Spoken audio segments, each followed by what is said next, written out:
Hello. आज हम बात करने वाले हैं प्रज्ञा क्या है और प्रज्ञा के कितने प्रकार हैं उसको हम समझने का यहाँ प्रयास करेंगे। तो 3 प्रकार की प्रज्ञा है: श्रुतमय, चिंतनमय और भावनामय। तो श्रुतमय प्रज्ञा माने सुनना, जो हम सुनते हैं या फिर हम धर्म ग्रंथ में पढ़ते हैं, उसको श्रुतमय प्रज्ञा कहे। वास्तविकता प्रज्ञा का अर्थ जो है वो उसे संस्कृत भाषा में प्रज्ञा है, उसको प्रत्यक्ष ज्ञान भी कहा गया। और दूसरी अवस्था में उसको पाली में उसको पन्या कहा गया।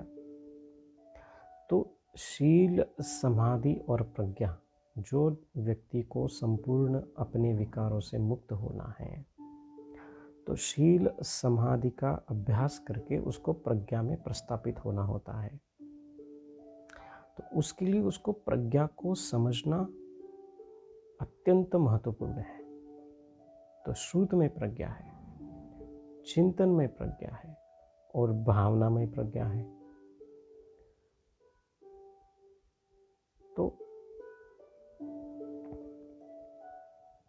श्रुत में प्रज्ञा का अर्थ ये है कि जो कुछ हमने सुना है या फिर पढ़ा है, उसको अच्छी तरह से पढ़ना, अच्छी तरह से सुनना, क्योंकि उसका अर्थ ही वही है। कोई व्यक्ति है जिसके पास अच्छा ज्ञान है, प्रवचन दे रहा है और अपने चित्त को सुधारने के लिए कुछ लोगों तक पहुंचा रहा है संदेश कि भाइयों आप ऐसा करो, श्रुत में प्रज्ञा हुई। या फिर हम अपने धर्म ग्रंथ में पढ़ रहे हैं कि ऐसा ऐसा है, ऐसा ऐसा हुआ था। अब ये चल रहा है, 21वीं शताब्दी है, आजकल की भागदौड़ की दुनिया में कुछ व्हाट्सएप पे ऐसे कुछ मैसेजेस आते हैं कि जिसके कारण एक बहुत बड़ा भ्रम फैलता है। जो कुछ हमारे धर्म ग्रंथ में जो कुछ बातें नहीं हैं, वो कहते हैं कि वो हो गई है, और ऐसे मैसेजेस एक दूसरे के साथ उसको भेजे जाते हैं और हम उसी को सच्चाई मान लेते हैं, बजाय कि हमें एक प्रकार से सरलता से अपने धर्म ग्रंथों को पढ़ना आवश्यक है। पहले पढ़ें, अच्छे से पढ़िए। पढ़ना इसलिए है कि यदि हम अध्यात्म में रुचि दिखाते हैं और यदि हम आगे कुछ करना चाहते हैं लोगों के लिए, तो उसको पढ़ना अत्यंत महत्वपूर्ण है। न कि हम किसी व्हाट्सएप मैसेज या फिर इस पे हम विश्वास रखें कि भाई यही सच्चाई है और हम उसी को सच्चाई मान के चल रहे हैं। तो पागलपन कर दिया आपने। तो हमें उस श्रुतमय प्रज्ञा को समझना है, जिसे श्रुतमय प्रज्ञा कहा, जो हम करते ही आए हैं। हम प्रवचन सुनते आए हैं, हम पढ़ते भी आए हैं, वो एक हमारी श्रुतमय प्रज्ञा है। अब चिंतन में प्रज्ञा, चिंतन में प्रज्ञा क्या है? कि जो कुछ पढ़ा है या फिर जो कुछ सुना है उस पे चिंतन करना मनुष्य का एक बहुत महत्वपूर्ण गुण है, कि चिंतन करना। ये जो जितने भी आविष्कार हुए, बिजली का, फोन का, घड़ी का, या जितने भी आविष्कार हुए हैं, वो चिंतन के आधार पर ही किए हैं। तो चिंतन करना चाहिए। कोई भी व्यक्ति कुछ कह रहा है इसलिए हमें मानना है, यह अति आवश्यक नहीं है। कोई व्यक्ति बहुत पीठासन पर बैठा हुआ है और बड़ी यूं बातों का प्रवचन दे रहा है और हम उसको मान रहे कि आपने बहुत अच्छा कहा, वही है। हम घर लौटते हैं और हम उसी को ही विश्वास मान के चलते हैं, क्योंकि हमारी उसके प्रति श्रद्धा है।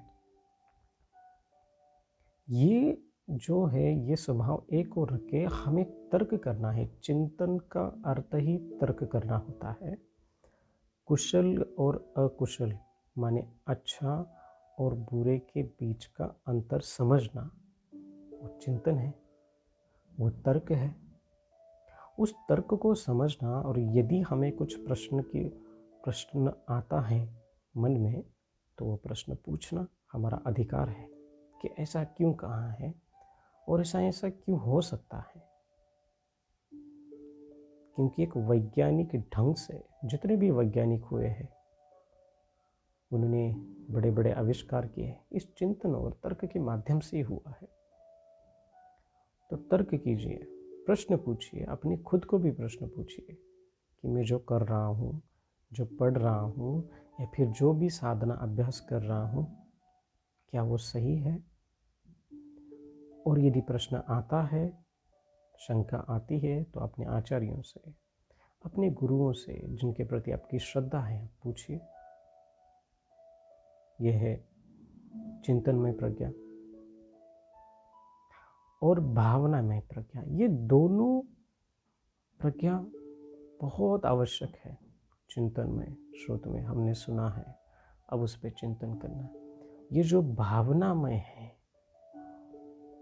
उसको भावित करना है, माने उसको अपने अनुभव में उतरना है।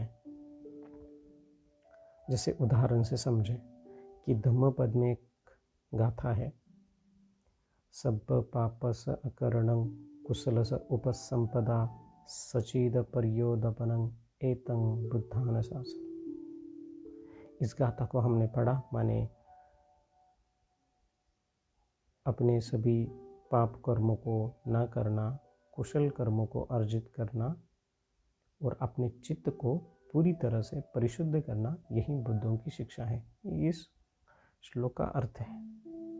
अब हमने सुन भी लिया किसी और से, हमने पढ़ भी लिया और हमने चिंतन भी कर लिया। अभी हमारी स्थिति ऐसी है कि हम श्रुत में और चिंतन में प्रज्ञा तक ही सीमित रहे। उसका अभ्यास कैसे करें, और करें तो हम कितने प्रयास किए।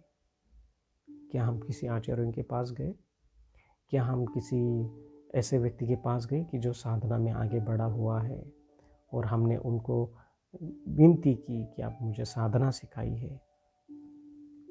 ये सिर्फ केवल बौद्ध धर्म के लिए नहीं है, सभी धर्मों की बात कर रहा हूँ मैं। सभी धर्म के आचार्य हैं, साधु हैं, ऋषि हैं, मुनि हैं, अच्छा संदेश देते हैं, अच्छा संदेश दिया है। उनका आदर तथा सम्मान करके, उनकी वाणी को पढ़ के, उस पे हमारे चित्त पर किस प्रकार से काम किया जा सकता है, इसको तो हमें समझना है। तो लोगों ने अभी तक हमने यही किया है कि श्रुतमय और चिंतनमय तक ही सीमित रहे हैं। यूँ कहें कि डॉक्टर साहब हमें कुछ, हम रोगी होते हैं तो जाते हैं, तो डॉक्टर कहते हैं कि ये तुम्हारा रोग है, ये दवाइयाँ हैं, ये दवाई सुबह शाम लेंगे, खाना खाने के बाद आपका रोग ठीक हो जाएगा। अब हमने वो जो पर्ची है लाई है, वो तो सिर्फ घर पे ला के रखी है, और हम गए औषध की दुकान में, वहाँ से औषधियाँ लाई और हमने किसी कोने में रखी। अब हमने ली नहीं, हमने खाई नहीं, तो हमारा रोग कैसा ठीक होगा। ठीक है, सही श्रुत में और चिंतन में प्रज्ञा तो ठीक है, अब उसको भावित करना तो आना तो चाहिए हमें। तो इसलिए दुनिया में अहंकार है, एक दूसरे के प्रति द्वेष है, हिंसा है, एक दूसरे के धर्मों के प्रति इतना एक मनमुटाव है। और ये उन्हीं लोगों के प्रति है कि जिनकी जो अविद्या में है, जो सिर्फ श्रुत में और चिंतन में प्रज्ञा के अधीन है।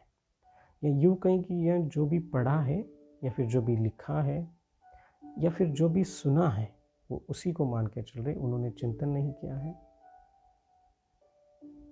तो हमें किसी भी, चाहे वो बुद्ध भगवान हो, और हम जिस भगवान की बात करते हैं, जो भी, इस प्रकार से हमें अंधभक्ति के अधीन होकर नहीं जाना है।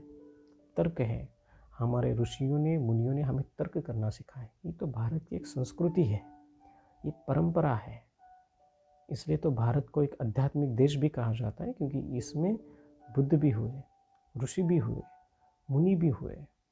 उन्होंने उच्च अवस्थाएं प्राप्त की, तर्क लगा के, साधना करके, कष्ट करके। और हमारी भी एक जिम्मेदारी है, एक उत्तरदायित्व है कि उस परंपरा को हम आगे चलें, अंधभक्ति से नहीं। या फिर देखिए, हमारा धर्म महान है तो हमें द्वेष करना चाहिए किसी धर्म के प्रति। तो हमें अपने संप्रदाय मान्यताओं के प्रति आदर सम्मान होना चाहिए। लेकिन इसका अर्थ ये भी नहीं है कि हम दूसरे धर्म के प्रति द्वेष करें।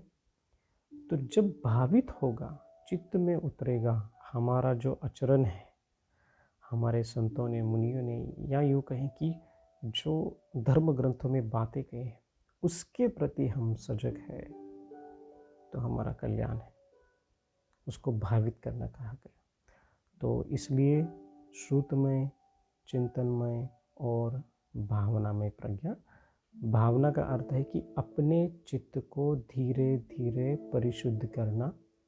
जो कुछ हमने पढ़ा है, सुना है, उसके आधार पर हमने तर्क किया है कि ये अच्छा है, ये कुशल है, या फिर ये सही है या गलत है। उसको तर्क के आधार पर उस शंका का हमने पूरी तरह से निरसन किया है। अब बात समझ में आई कि यही रास्ता है और हम उस रास्ते को भावित कर रहे हैं। उसको भावनामय प्रज्ञा कहा गया। तो इसको हम अच्छे से खूब तरह से समझें कि श्रुतमय, चिंतनमय प्रज्ञा का काफ़ी गहराई से अभ्यास करें। उसके पश्चात हमें भावनामय प्रज्ञा में उतरना है और अपने चित्त को धीरे धीरे परिशुद्ध करके अपना और सभी सत्वों का कल्याण करना है। तो इसको हम अच्छे से समझेंगे और इस पर हम खूब प्रयास करेंगे कि श्रुतमय, चिंतनमय और भावनामय प्रज्ञा को समझ करके हम अपने चित्त को सुधार के स्वयं का और सभी प्राणी मात्रों का कल्याण करेंगे। नमो बुद्धाय।